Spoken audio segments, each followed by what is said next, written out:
Hi, I'm Rick Kahler. Thanks for joining me. Well, I've written previous columns about the importance of working with financial advisors for whom you are a client rather than a customer. To a fee-only planner, that's a planner that only charges for their advice and sells nothing, you are the client. Just like an attorney or an accountant, the planner has a fiduciary responsibility to put your interests first. Now, to a stockbroker, who's essentially a salesperson, they earn their income by selling products. Well, you are a customer. The broker's fiduciary duty is to the company he or she works for. Brokers who combine product sales and investment advice have a built-in conflict of interest. In recent years, brokerage firms like Merrill Lynch have done their best to blur the line between investment advisors and product salespeople. Now, according to Bob Veris, who's editor of Inside Information, they may actually succeed in erasing that line completely. Veris' latest e-column, titled "The Seeds of the Next Scandal," makes for really appalling reading. He says, quote, "While the world is still reeling from the sales of toxic but high commission investment products, the brokerage lobbyists are on the verge of eliminating the fiduciary concept from our regulatory lexicon. They believe that it will happen without even an opportunity for debate in Congress." End quote. Increasingly, as technology makes investment information and processes more available, the traditional model of stockbrokers earning fees for investment services just no longer works. There's not a problem with brokerage firms charging fees for investment advice as long as they are held to a fiduciary standard that requires them to put their clients' interest first. But to date, this hasn't been the case.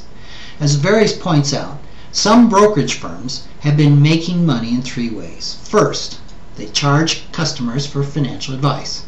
Second, they sell those same customers their own product lines. And third, selling those same customers investments owned by the firms themselves, investment the firms no longer wanted, like toxic paper. The second and third of these practices clearly would not be permitted under a fiduciary standard.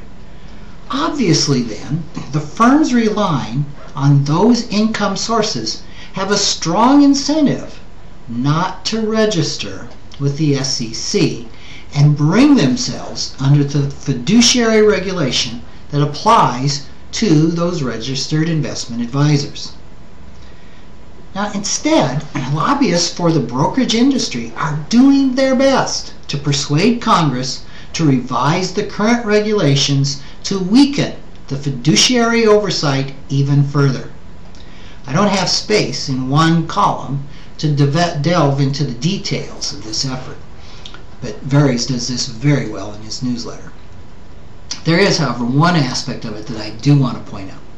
According to industry insiders that Veris interviewed, chances are that these regulatory changes will be voted into law by being slipped into a larger bill, such as a complex financial stimulus package. Senator Chuck Schumer of New York is apparently a supporter of the brokerage industry's position. He also, as chair of the Joint Economic Committee, would be involved in the final wording of any stimulus bill. Now, Veris is not optimistic, as neither I am. He believes these regulatory changes will be passed and that they will provide fertile ground for the next generation of financial scandals. If he's right, it would become more important than ever for consumers to educate themselves. Don't rely on what someone else's business card or website says. Anyone, and I mean anyone, can use the terms such as financial planner, financial advisor, investment counselor. Instead, demand that the planner signs a statement that you will be a client. If they don't, they have no fiduciary responsibility to you. They're selling something. Ask tough questions about fees and commissions. That's the bottom line. Use your own common sense and follow the money. Wherever the money comes from, that's where the loyalty goes.